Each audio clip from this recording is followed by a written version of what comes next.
샬롬 샬롬 샬롬 샬롬 샬롬. 하나님 사랑합니다. 여러분 주 안에서 사랑합니다. 오늘 에스겔 4장 1절부터 시작해서 5장 6절까지 말씀입니다. 5장 1절부터 6절 봅니다. 너 인자야, 너는 날카로운 칼을 가져다가 삭도로 삼아 내 머리털과 수염을 깎아 저울로 달아 나누어두라, 이렇게 말씀하고 있어요. 2절에는 그 성읍을 에워싸는 날이 차거든 너는 터럭 3분의 1은 성읍 안에서 불사르고 3분의 1은 성읍 사방에서 칼로 치고 3분의 1은 바람에 흩어라. 내가 그 뒤를 따라 칼을 빼리라.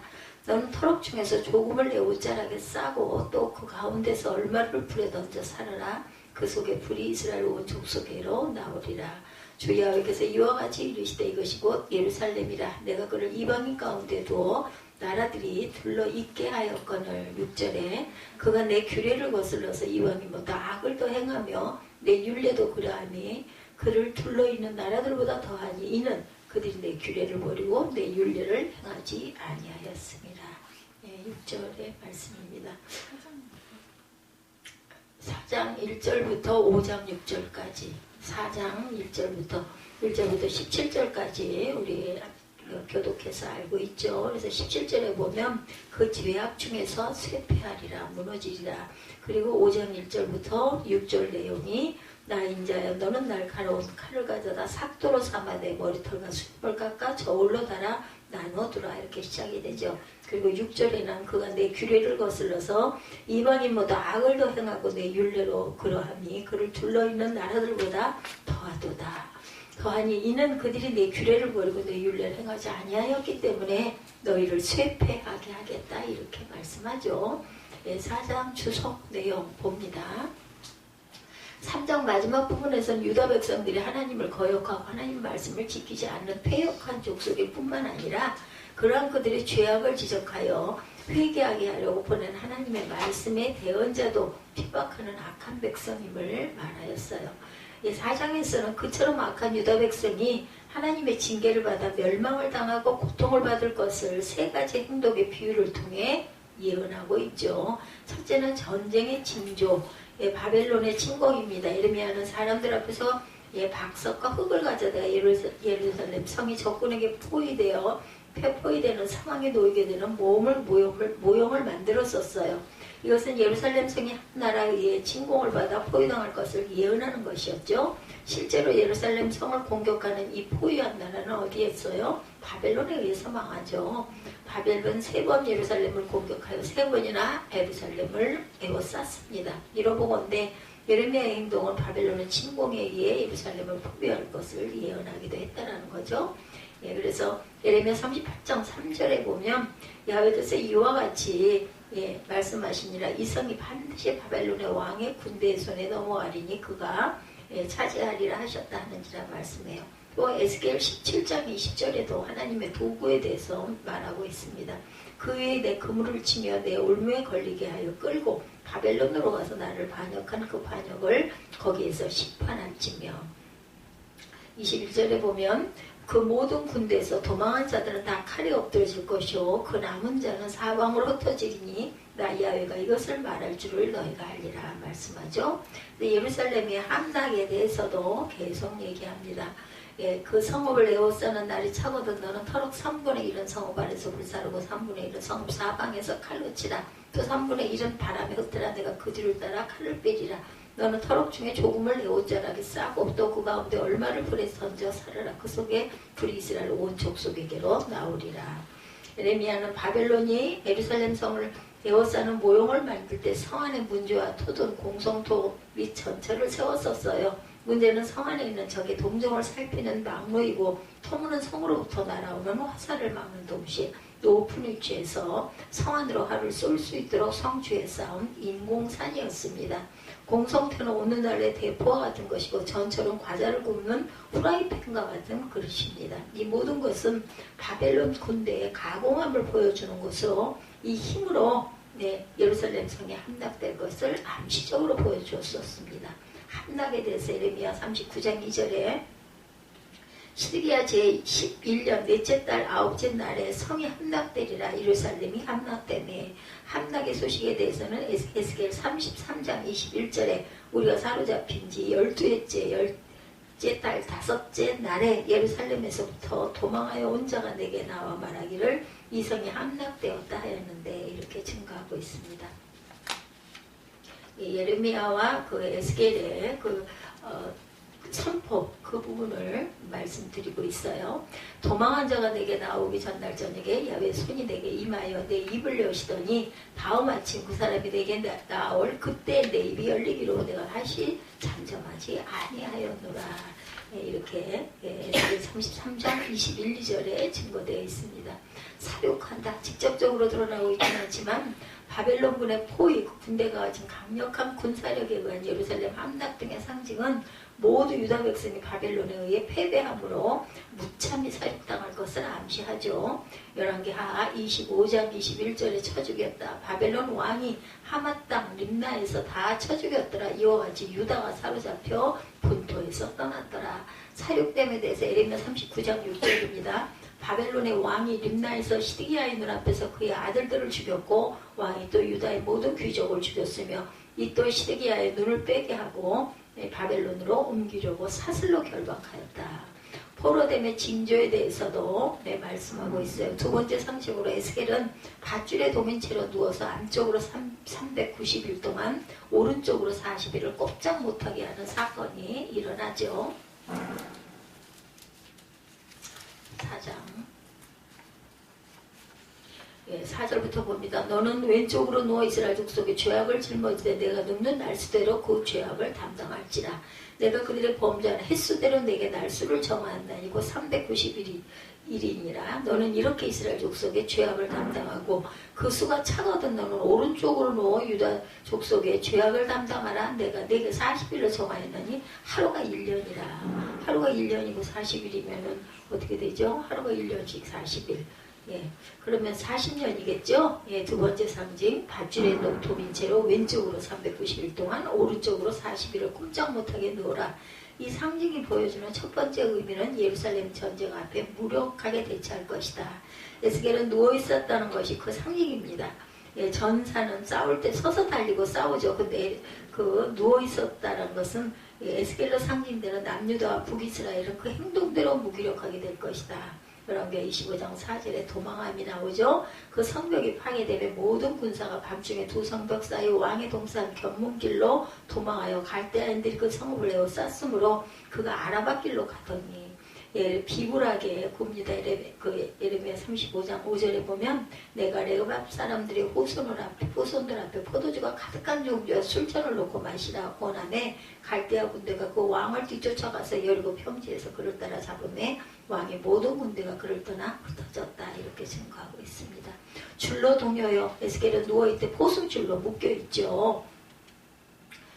범죄한 횟수대로 날수를 정하였으니 그 수가 차거든 오른쪽으로 누워 40일로 정하였느니 하루가 1년이라. 너는 또 내 얼굴을 에워싼 예루살렘 쪽으로 향하고 팔을 걷어 올리고 예언하라. 그리고 8절에 내가 줄로 너를 동이리니 내가 에워싸는 날이 끝나기까지 몸을 이리저리 돌리지 못하리라. 너는 밀과 보리와 콩과 팥과 조와 귀리를 가져다가 한 그릇에 담고 너를 위하여 떡을 만들어 내가 옆으로 눕는 날 쓰고 390일 동안 먹되 음식물을 달아서 하루 20세겔씩 때를 따라 먹고 물도 6분의 1 한 흰씩 되어서 때를 따라 마시라. 너는 그것을 보리떡처럼 만들어 먹되 그들의 목전에서 인분불을 구워. 그 인분이라는 게 뭔지 알죠? 그래서 구워서 그 불로 구워가지고 떡을 만들어 이렇게 먹으라는 거예요. 구울지니라. 13절에 야훼께서 이르시되 내가 여러 나라들을 쫓아내어 흩어버릴 이스라엘 자손이 거기서 이같이 부정한 떡을 먹으리라. 이렇게 말씀하고 있습니다. 전사는 싸울 때 달리는 것인데 그렇지 못하다라는 것은 그만큼 패배가 기가 막히다는 것. 줄로 동이죠. 이것은 남유다와 북이스라엘이 멸망당할 때 무기력하게 멸망당하고 나서도 승전국의 포로로 잡혀갈 것을 의미합니다. 실제로 북이스라엘의 아수르에 의해서 남유다는 바벨론에 의해서 그들의 포로로 끌려가죠. 열왕기하 17장 6절에 보면 호세아 제9년에 아수르 왕이 사마리아를 점령하고 이스라엘 사람을 사로잡아 아수르로 끌어다가 고산강가에 있는 헬라와 하불과 메드 사람이 여러 고을에 두었다. 이렇게 증거하고 있습니다. 본토를 떠났어요. 그죠? 열왕기하 25장 21절에 바벨론 왕이 하맛 땅 림나에서 다 쳐 죽였더라. 이와 같이 유다가 사로잡혀 본토에서 떠났더라. 포로가 되죠. 예레미야 39장 9절에 사령관 느부사라단이 성중에 남아있는 백성과 자기에게 항복한 자와 그 위에 남은 백성을 잡아 바벨론으로 옮겼으며 사령관 느부사라단이 아무 소유가 없는 빈민을 유다 땅에 남겨두고 그날의 포도원과 밭을 그들에게 주었더라. 이렇게 또 유다 땅에 남겨놓은 자들도 있었습니다. 날수에 대해서 에스겔은 이스라엘 족속에 대하여 왼편으로 390일을 유다 족속에 대하여 오른편으로 40일을 포승주길에 묶인 채 누워 있었다. 나오죠. 5절에 보면 그렇게 증거하고 있습니다. 그들의 범죄한 횟수대로 날수를 정하였나니 390일이니라. 너는 이렇게 이스라엘 족속의 죄악을 담당하고 수가 차거든 또한 오른쪽으로 너 유다 족속의 죄악을 담당하라. 내가 네게 40일로 정하였나니 하루가 1년이라. 40년 동안 이렇게 될 것이라는 거죠. 한편 하나님께서 이처럼 포로의 기간을 정하신 것은 첫째는 범죄한 하나님의 백성에 대한 하나님의 징계는 영원한 것이 아니다. 그날만큼 고생을 시켜요. 그죠? 깨달으라고. 둘째는 하나님의 징계는 자기 백성을 왜 이렇게 하신다? 회개케 함으로 더 나은 백성이 되도록 연단하는 기간이라는 것을 보여주고 있습니다. 400년 동안 창세기 16장 13절에도 하갈이 자기에게 이르신 야훼의 이름을 너는 살피시는 하나님이라 하였으니 이는 내가 어떻게 여기서 나를 살피신 하나님을 배웠는고 함이라. 하루를 1년으로 민수기 14장 34절에도 너희는 그 땅을 정탐한 날수인 40일의 하루를 1년으로 쳐서 40년간 너희의 죄악을 담당할지라. 너희는 그제서야 내가 싫어하면 어떻게 되는지를 알리라 하셨느니라. 민수기에서도 말씀합니다. 기근의 원인이죠. 에스겔은 세 번째로 그가 누워있던 날수와 같은 날수 동안 곡식을 먹되 적은 양을 일정하게 달아 먹었으며 더러운 떡을 고의적으로 뭘로 인분으로 그죠 떡을 구워서 먹어라. 이것은 이스라엘 백성들과 유다 백성들이 포위되는 날부터 다시 회복되는 날까지 배고픔의 고통을 당할 것을 예언하는 것이죠. 하나님이 그들에게 이런 고통을 주신 이유는 그들이 하나님을 의뢰하지 않고 배를 채워주는 양식을 의뢰했기 때문이다. 예레미야 4장 16절에 증거합니다. 하나님은 이처럼 그들이 의뢰하는 양식을 끊음으로 그들이 의뢰하는 양식이 의뢰할 것이 되지 못한다는 사실을 보여주는 동시에 그렇게 함부로 양식이라는 우상을 숭배한 대가로 고통을 주셔하셨던 것입니다. 양식을 의뢰합니다. 레위기 26장 26절에 보면 내가 너희가 의뢰하는 양식을 끊을 때에 열 여인이 한 화덕에서 너희 떡을 구워 저울에 달아주리니 너희가 먹어도 배부르지 아니하리라. 의뢰하는 양식에 대해서 에스겔 5장 16절에 내가 멸망하게 하는 근원의 독한 화살을 너에게 보내되 기근을 더하여 너희가 의뢰하는 양식을 끊을 것이라. 5장 16절이니까 가까이 있죠. 봅니다. 내가 멸망하는 기근의 독한 화살을 너에게 보내되 기근을 더하여 너희가 의뢰하는 양식을 끊을 것이니라 말씀하고 있습니다. 그래서 극심한 양식 부족이 올 것이라는 거죠. 에스겔은 소량의 양식을 저울에 따라 일정량을 먹었다는 것은 양식이 극심하게 부족한 것을 상징적으로 말합니다. 실제로 이스라엘과 유다 백성들은 포위되는 날 배급된 양식을 먹었고 급기야는 그것도 없어 굶주린 배로 움켜쥐고 고통을 참아야 했다라고 나옵니다. 열왕기하 25장 3절에도 그의 넷째 달 9일에 성중에 기근이 심하여 그 땅 백성의 양식이 떨어졌더라. 그래서 뭐를 먹어요? 아이를 먹는 일이 일어납니다. 열왕기하 6장 29절에 우리가 드디어 내 아들을 삶아 먹었더니 이튿날에 내가 그 여인에게 이르되 내 아들을 내놓아라 우리가 먹으리라 하나 그가 그의 아들을 숨겼나이다 하는지라. 기가 막힌 사건이죠. 부정한 양식에 대해서 에스겔은 말린 똥으로 구운 떡을 먹었어요. 이것은 이스라엘과 유다 백성들이 굶주릴 때 양식 구워 먹을 연료가 없어 사람의 똥을 말린 것으로 연료를 삼아 양식을 구워 먹을 것을 상징적으로 보여줍니다. 똥은 이스라엘 백성들이 기피하는 부정한 것이죠. 그들도 그러한 것을 기피함으로 자신들이 거룩한 백성이라고 착각했어요. 하나님께서는 그들이 그러한 더러운 것으로 만든 부정한 것을 먹게 만들므로 그들의 잘못된 정결의식을 깨닫도록 의도하시고 있습니다. 부정한 자는 허물이 있다. 레위기 5장 2절에 만일 누구든지 부정한 것을 부정한 들짐승의 시체나 부정한 가축의 시체나 부정한 곤충의 사체를 만졌으며 부지중이라도 할지라도 그 몸이 더러워져서 허물이 있을 것이오 말하고 있습니다.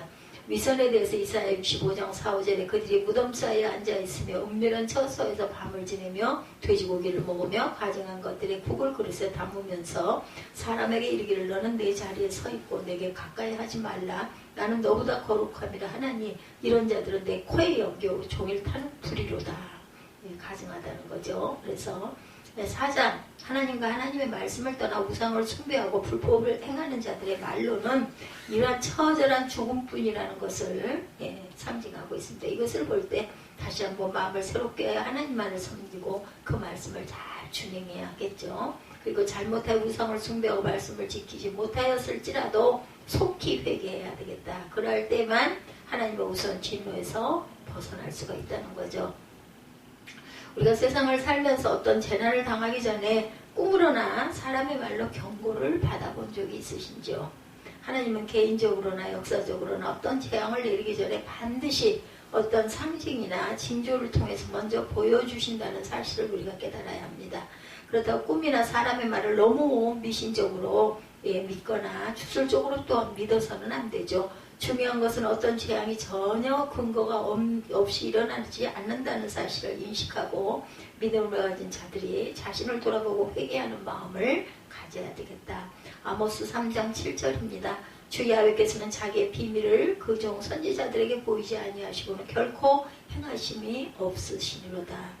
하나님은 바벨론으로 끌려온 이스라엘 백성들에게 에스겔 선지자를 통해서 예루살렘이 멸망할 것이라는 사실을 깨닫게 해주기 위해서 에스겔에게 상징적인 행위 예언을 하도록 하죠.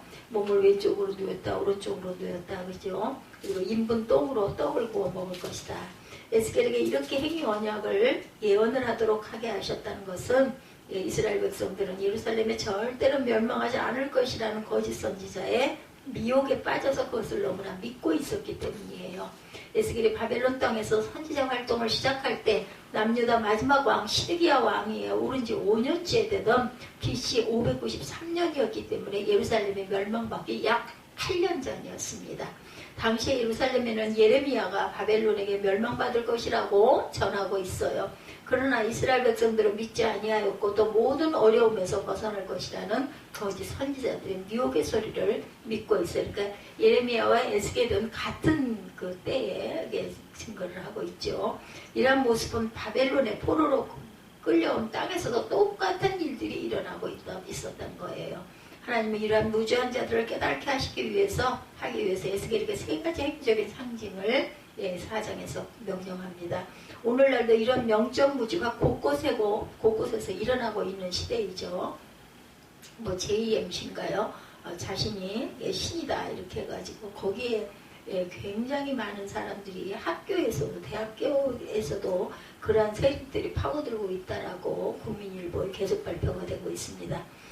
믿지 않습니다. 어느 시대보다도 두드러지게 징조가 임하고 있음에도 불구하고 마지막 시대임을 깨닫지 못하고 있다는 거죠.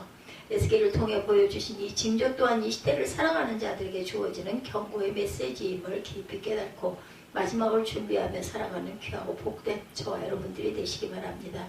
첫 번째 포위된 예루살렘 모형을 그려라. 4장 1절에서 3절이죠. 너인 자야 토판을 가져다 그것을 내 앞에 놓고 한 성읍 예루살렘을 그 위에 그리고 성읍을 에워싸되 그것을 향하여 사다리를 세우고 그것을 향하여 흙으로 언덕을 쌓고 그것을 향하여 진을 치고 그것을 향하여 공성틀을 둘러 세우고 철판을 가져다 너와 성읍 사이에 두어서 철벽을 삼고 성을 포위하는 것처럼 에워싸라. 이것이 이스라엘 족속에게 징조가 되리라. 하나님은 거룩한 예루살렘을 이미 멸망시키기로 작정하셨어요.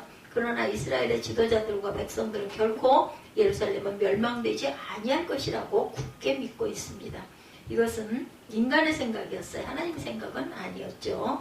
선지자들이 예루살렘의 멸망을 아무리 외쳐도 사람들은 믿지 않았다. 왜냐? 거짓 선지자들이 절대로 평안하게 잘 살 것이라고 거짓 예언을 했기 때문이죠. 사람은 그렇잖아요. 내가 좋은 쪽으로 고난받는 게 뭐가 좋겠어요. 그죠? 이스라엘 멸망하면 어떻게 살겠어요. 그러니까 아니라고 하니까 아닌 소리를 듣고 싶은 소리를 듣고 싶은 거죠.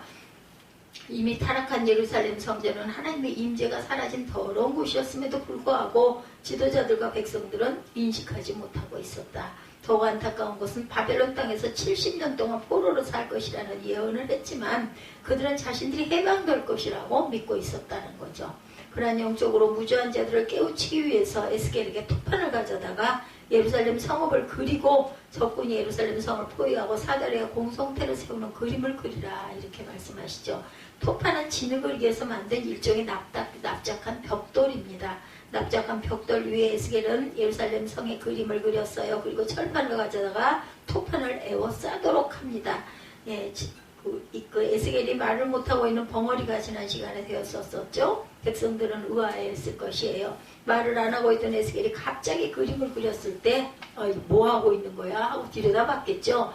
에스겔이 그리는 그림을 보고 사람들은 예루살렘 성이랐다는 것을 깨달았을 거예요. 제사장 가운데 제사장이 되기 위해 예루살렘에서 25년 동안 살아온 에스겔은 예루살렘 성을 그리는데 별 어려움은 없었을 것이고 아무리 영적으로 무지하고 미련한 백성들이어도 에스겔이 그린 그림을 보고 무엇을 뜻하는지는 아마 알았을 것이다. 특히 그들은 바벨론 포로로 끌려오기 전에 예레미야 선지자의 예언을 수없이 들었어요. 바로 앞에, 그죠? 7년 전에. 그러므로 백성들은 에스겔 선지자가 무엇을 말하려고 하는지도 또한 알았을 것이다. 그러나 얼굴이 뻔뻔하고 마음이 강팍한 백성들은 엄연한 이 현실을 받아들이려 하지 않습니다. 자신들이 피부적으로 환경적으로 뚜렷하게 겪고 있으면서도 인정하려고 하지 않아요. 인간에게 가장 악한 것이 있다면 자신의 죄를 스스로 인정하지 아니한다는 것. 죄값으로 지금 고통을 당하고 있으면서도 하나님께 자신의 죄를 회개할 줄 모르고 있다라는 거예요. 자신의 죄값으로 인한 멸망이 눈앞에 왔음에도 불구하고 끝까지 회개하지 않고 스스로 자신의 목숨을 끊는 가룟 유다 같은 자들이 지금도 있습니다. 예루살렘의 멸망을 그림으로 그리게 하는 것처럼 오늘날 이 세상의 멸망도 성경에 자세히 그려놓고 있음에도 불구하고 믿지 않고 있어요. 영적으로 무지했던 이스라엘 백성들의 생각처럼 이처럼 이 세상에 어떻게 멸망을 해? 어떻게 이 하나님의 성전이 무너질 수 있단 말이냐라고들 말을 한다는 것. 오늘 이 시대 마지막 때 일어날 징조들이 이렇게 뻔하게 눈에 보이게 성경이 증거가 생각이 날 정도로 일어나요. 특히 지진이 매일같이 세계적으로 일어나고 있다는 것은 너무나도 분명한 징조 중에 하나인데도 사람들은 별로 대수롭게 여기질 않습니다. 내가 살고 있는 땅이 아직 그렇지 않으니까.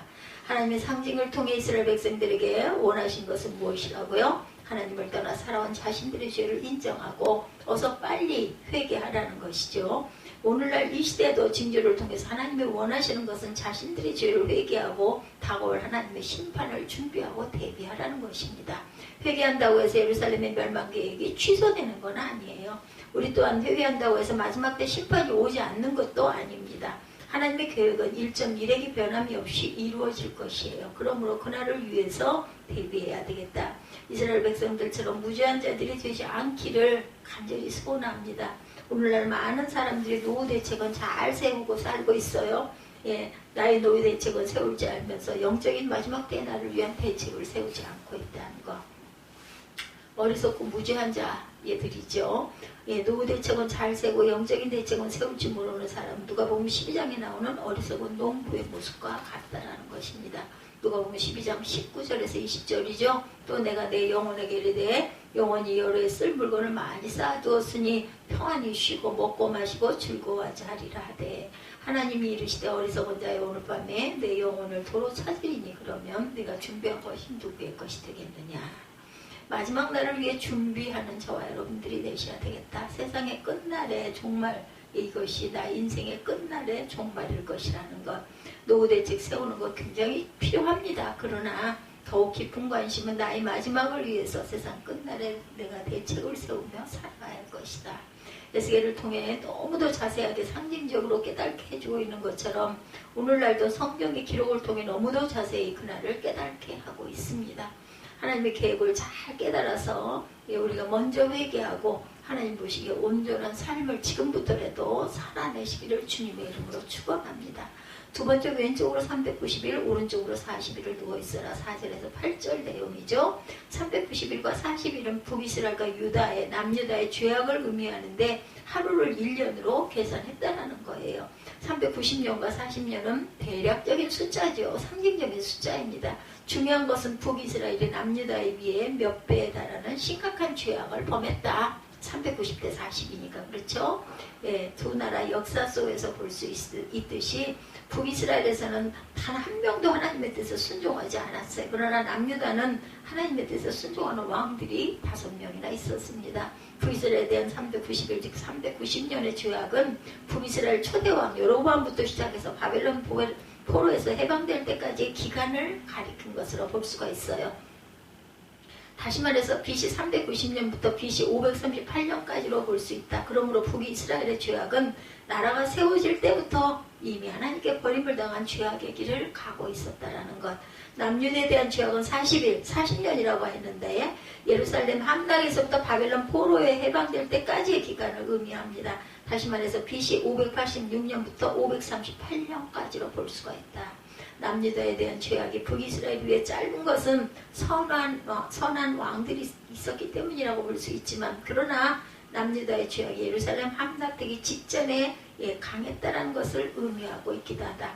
백성들은 에스겔의 누워있는 모습을 보고 자신들의 죄악을 깨달아야 했어요. 에스겔이 그의 머리를 예루살렘을 향해 왼쪽으로 누우면 북쪽 이스라엘을 바라볼 수 있었고, 에스겔이 그의 머리를 예루살렘 쪽으로 향하고 오른쪽으로 누우면 예루살렘을 바라볼 수가 있었다라는 거죠. 그러므로 북이스라엘 백성들은 에스겔의 모습을 보고 자신들의 죄악을 회개했어야 했고, 남유다의 백성들도 오른쪽으로 누운 에스겔의 모습을 보고 깨닫고 회개했어야 했다는 것. 자신들이 왜 지금 먼 이방의 땅 바벨론에서 포로로 잡혀왔는지를 또한 깨달아야 했고, 자신들의 죄를 회개했어야 했다는 것. 그러나 무지하고 얼굴이 뻔뻔하고 마음이 강팍한 자들은 회개보다는 하나님을 원망하고 불평합니다. 어떤 고난 속에 저와 여러분들이 지금 계십니까? 누구에게도 말할 수 없는 고민과 좌절 속에 혹시 있지는 않으신지, 하나님은 당신을 지금 보고 계시면서 손을 내밀고 계시다는 것을 잊지 마시기 바랍니다. 그리스도께서 그리스도께로 나오라고 지금도 사순절 기간 우리가 가고 있죠. 해마다 다가오는 기간, 그냥 사순절이겠지, 이것이 아닌 거죠. 마태복음 11장 28절에 수고하고 무거운 짐진 자들아 다 내게로 오라, 내가 너희를 쉬게 하리라. 오늘도 부르십니다. 이사야 1장 18절입니다. 야훼께서 말씀하시되 오라, 우리가 서로 변론하자. 너희의 죄가 주홍 같을지라도 눈과 같이 희어질 것이요 진홍같이 붉을지라도 양털같이 희게 하리라. 2000년 전에 십자가에 돌아가신 예수 그리스도의 피의 능력은 오늘도 동일하게 역사하고 계시다는 것.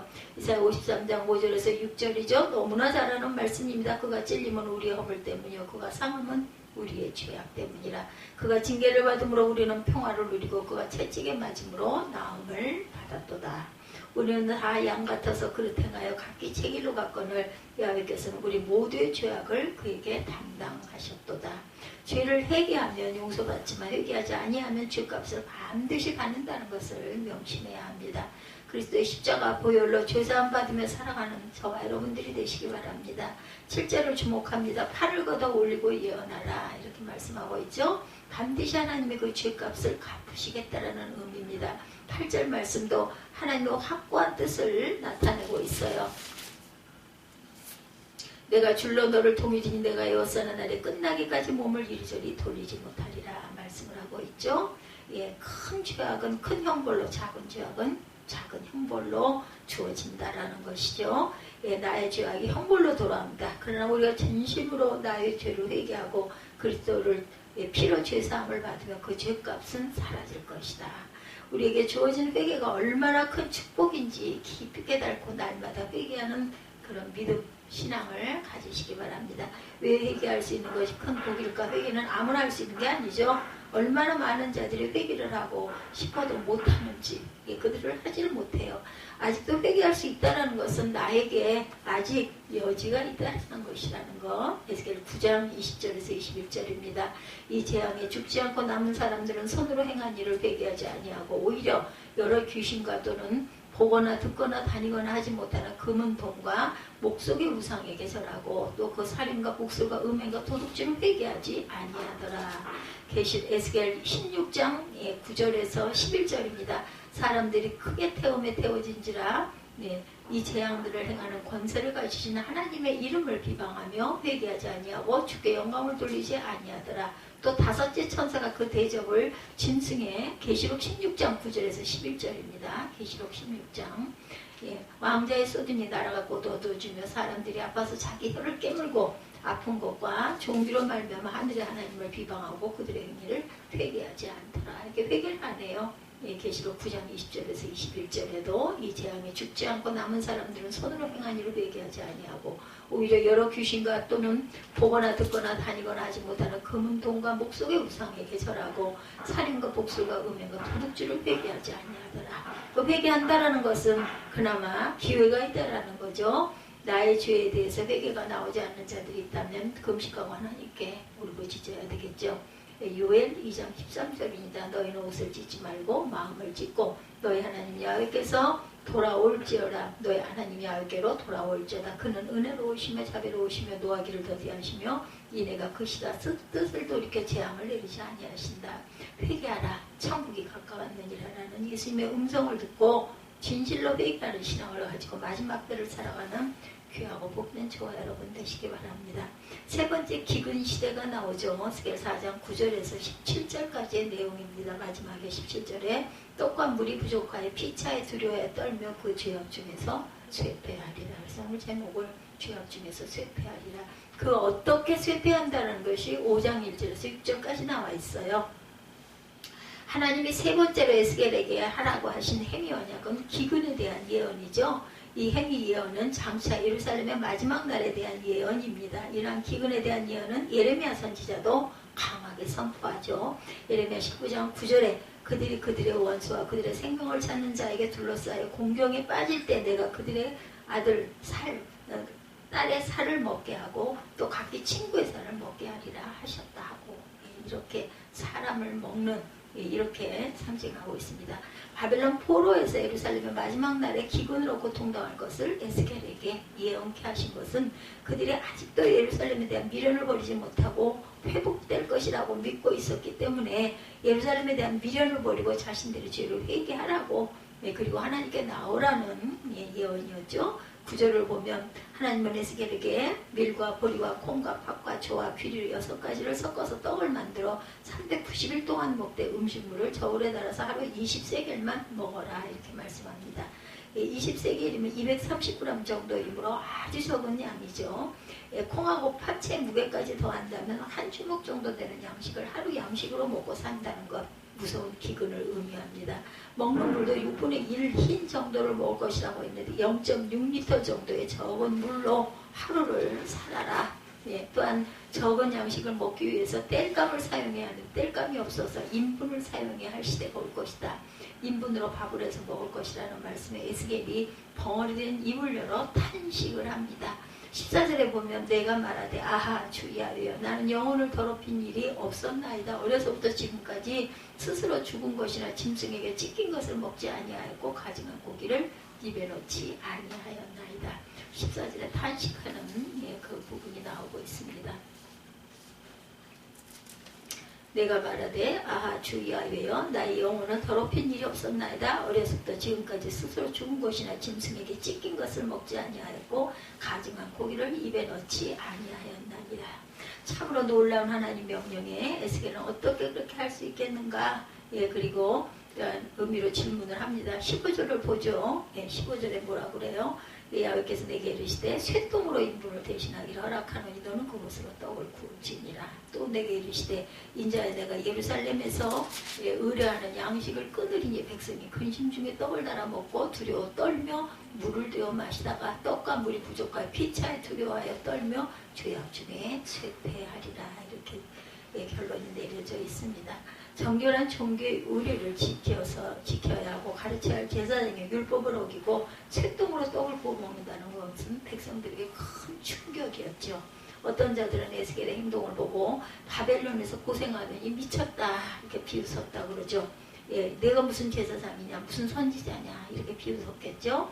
에스겔 집안에서는 제사장 집안 가문을 예, 망신시킨다고 했을 거예요. 그러나 하나님은 무지하고 미련한 백성들을 깨닫게 하기 위해서 율법을 초월해서 깨닫게 해주고 싶었던 거. 오죽이나 하면 율법이 존재하는 목적을 이스라엘 백성들은 몰랐던 거예요. 이스라엘 백성들은 율법으로 의를 이루고 구원받는 줄로 착각을 합니다. 율법의 목적이 뭐예요? 죄를 깨닫게 하고 하나님의 마음을 깨닫게 하는데 목적이 있어요. 율법은. 그죠? 그런데 이스라엘 백성들은 율법을 듣고 배우면서 자신들의 죄를 그렇게 지키고 나가면 우리는 죄가 없어 이렇게 생각을 했던 거죠.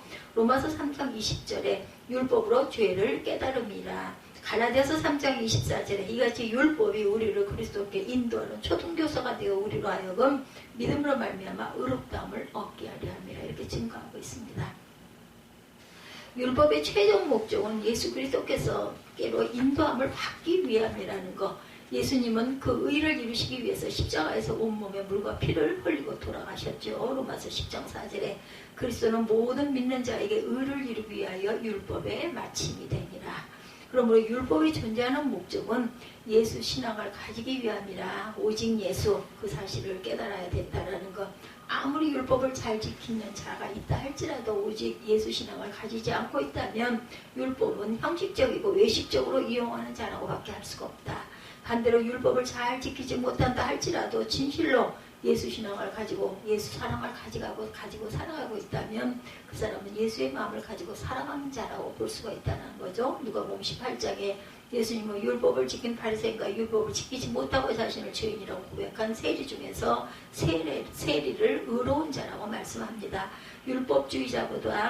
율법주의자가 되지 말고 오직 예수 신앙 그러한 믿음을 가져야 된다는 거죠. 16, 7절을 보면 에스겔에게 정결한 율법의 규례를 어기면서까지 행동하는 것은 하나님의 말씀의 성취가 이루어지는 것을 깨닫게 하기 위함이다. 일찍이 하나님은 예루살렘의 기근을 예레미야 선지자를 통해서 예언한 바가 있죠. 그 예루살렘의 멸망이 이제 심히 가까워진 시점에서 다시 한번 에스겔을 통해서 깨닫게 하자신 것이에요. 열왕기 왕하 25장 1절에서 3절입니다. 시드기야가 제9년 10째 달 10일에 바벨론 왕 느부갓네살이 그의 모든 군대를 거느리고 예루살렘에 치러 올라와서 그 성에 대하여 진을 치고 주위에 토성을 쌓고 그 성이 시드기야 왕 제 11년까지 포위되었더라. 그의 넷째 달 9일에 성중의 기근이 심하며 그 땅 백성의 양식이 떨어졌더라. 바벨론은 BC 588년 예루살렘을 공격해서 3년 동안 성을 포위합니다. 예루살렘 성 안에 기근이 심하여 자기 자식을 잡아먹는 일이 일어났죠. 예레미야 선지자는 그런 비통한 일들을 목격하면서 예레미야 애가를 기록합니다. 예레미야 애가 2장 20절에 야훼여 보시옵소서 주께서 누구에게 이같이 행하셨는지요. 여인들이 어찌 자기 열매 그들이 낳은 아들을 먹어오며 제사장들과 선지자들이 어찌 주의 성소에서 죽임을 당하오리까 이렇게 탄식을 합니다. 마지막 때 기근으로 인한 이러한 비참한 일들이 일어날 것이라고 성경은 예언하고 있어요. 계시록 6장 5, 6절이죠. 셋째 인을 대실 때 내가 들으니 셋째 생물이 말하되 오라 하기로 내가 보니 검은 말이 나오는데 그 탄자가 손에 저울을 가졌더라. 내가 내 샘물 사이로부터 나는 듯한 음성을 들으니 이르되 한 데나리온에 밀한데요 한 데나리온에 보리 석배로다. 또한 감람류와 포도주는 해치지 말라 하더라. 셋째 인이 되어질 때는 전 3년 반입니다. 그러므로 기근에 대한 재앙은 전 3년 반에 일어날 것이다. 전 3년 반에 식량이 저울에 달아서 배고파는 상황이 올 것이다. 곡식을 사는데 한 데나리온에 밀 한 대씩밖에 살 수 없고 한 데나리온에 보리석 때문에 살 수 없다. 밀 한 대는 하루 한 사람의 식량이라는 거죠. 한 데나리온은 로마 화폐 단위로 노동자의 하루 품삯 즉 하루 벌어 밀 한 대나 보리석 때뿐 살 수가 없고 가족이 많은 집은 어떻게 되겠어요? 극심한 기근을 의미하죠. 세계 기근 사태는 해를 거듭할수록 증가되고 있습니다. 마치 환란 때에 있을 기근을 준비를 하게 하듯이 세계 식량은 점점 줄어들고 있고 농작물 재배도 수확도 점점 줄어들고 있어요. 세계 농업기구 FAO는 매년 곡물 생산량이 급속도로 떨어지고 있다고 발표합니다. 세계 곡물 비축량이 사상 최저치인 48일 수준이라고 밝히죠. 이대로 간다면 2015년에는 전 세계 인구 중 8억 명이 기한이 시달리게 될 것이다. 2015년이 훨씬 지났어요. 23년입니다. 그래서 1800 800만 명이 굶어 죽을 것이다. 그런 일들이 지금 곳곳에 일어나고 있죠. 해마다 1400만 명의 어린이들이 먹지 못해서 10초에 1명씩 죽어간다라고 말하고 있습니다. 곡물이 생산되는 땅은 줄어들고 있는데 곡물을 소비할 인구는 급증하고 있고 이것 또한 기근을 불보듯 뻔한 일이다. 세계 인구 증가는 점점 빨라집니다. 1800년 10억 명이었던 세계 인구는 1930년 20억 명으로 2배가 되기까지 130년이 걸렸어요. 40억 명이 되는 데는 44년이 걸려요. 1987년 7월 11일 50억 인구의 날을 맞은 뒤 12년 만인 1999년 60억 명을 돌파했고 다시 12년 만 2011년 10월 31일 70억 명을 넘게 되었다고 합니다. 미국 코넬 대학은 2050년도에는 현재의 2배인 140억 명이 될 것이다. 이렇게 밝히고 있어요. 그 전보다 7년 환란이 일어날지도 모르지만 분명한 것은 지구의 기근 현상은 너무도 불보듯 뻔한 일이다. 이스라엘 백성들의 모습을 보고 깊이 깨닫게 바랍니다. 믿음으로 살지 아니하면 이스라엘 백성들의 기근이 닥치지 어떻게 했어요? 인간으로 해서는 안 되는 추악한 자식을 삶아먹는 일이 일어났다라는 거죠. 하나님의 저주와 심판을 두려워하시기 바랍니다. 마지막 때 이보다 더 무서운 저주와 심판이 있을 것이고 믿는 자는 두려워하지 말고 계시록 6장 6절에 감람류와 포도주는 해치지 말아라 말씀하죠. 감람류와 포도주는 인격화시킨 것들입니다. 즉 하나님의 택함 받은 자들을 의미합니다. 감람류는 성령을 뜻하는데 성령으로 거듭난 자들을 의미하고 포도주는 예수님의 피를 의미하는데 예수의 피로 죄사함 받은 자들이 예수님이 보호해 주실 것이라는 상징을 갖고 있습니다. 마지막 때를 준비하고 믿음으로 살아가는 저와 여러분들이 날마다 나의 죄를 자복하고 회개하고 강하고 담대한 믿음으로 살아가는 귀한 복된 저와 여러분이 되어야 되겠죠. 에스겔 선지자의 상징적 행위 예언을 보고도 회개치 아니한 이스라엘 백성들의 무죄한 모습이 여러분들은 어떻게 느껴지십니까? 안타깝죠. 이스라엘 백성들의 모습이 바로 오늘날 살아가고 있는 우리의 모습일 수도 있다는 것. 이스라엘 백성들보다 더 얼굴이 뻔뻔하고 마음이 강팍한 자들이 요즘 현재 세대에 깨달지 못하고 회개하지 못하는 믿지 않는 자들이죠. 성경의 예언은 수많은 징조들이 이루어져 가고 있는 것을 보면서도 자신들의 죄를 회개치 아니할 뿐만 아니라 하나님을 두려워하지 않고 악행을 자행하고 있고 더 나아가서는 다시 오실 예수에 대한 관심도 없는 이 시대를 패역한 시대라고 아니할 수가 없다는 겁니다. 징조는 영어 성경에 사인으로 되어 있어요. 영어 성경에 보면 그죠? 하나님의 수없이 이 땅에 택한 자들을 위해 사인을 보내주고 있음에도 불구하고 그들은 하나님의 징조에는 관심이 없고 자신들의 육적인 생활에만 관심을 가지고 있어요. 보니까 신문에 보니까는 10대 때부터 마약에 가까워져 가지고 지금 20대 후반인 지금에서야 그것들이 터뜨려지는 일들이 일어났다라는 신문 기사를 봤습니다. 날마다 나 자신을 돌아보고 지혜로운 다섯 처녀처럼 다시 오실 그리스도를 영접하기에 부족함이 없는 저와 여러분들이 되시기를 주님의 이름으로 축복합니다. 마지막 때예요. 모두들 믿지 않는 자들도 그런 얘기 많이 하죠. 성경에 기록된 대로 이루어져 가고 있다. 이제 전염병 질환이 돌고 기근 또한 지진 우리 도처에서 일어나고 있습니다. 그리스도의 피로 죄사함 받으면서 오실 주님을 기다리는 저와 여러분 복된 자들이 되시기를 주님의 이름으로 축복합니다.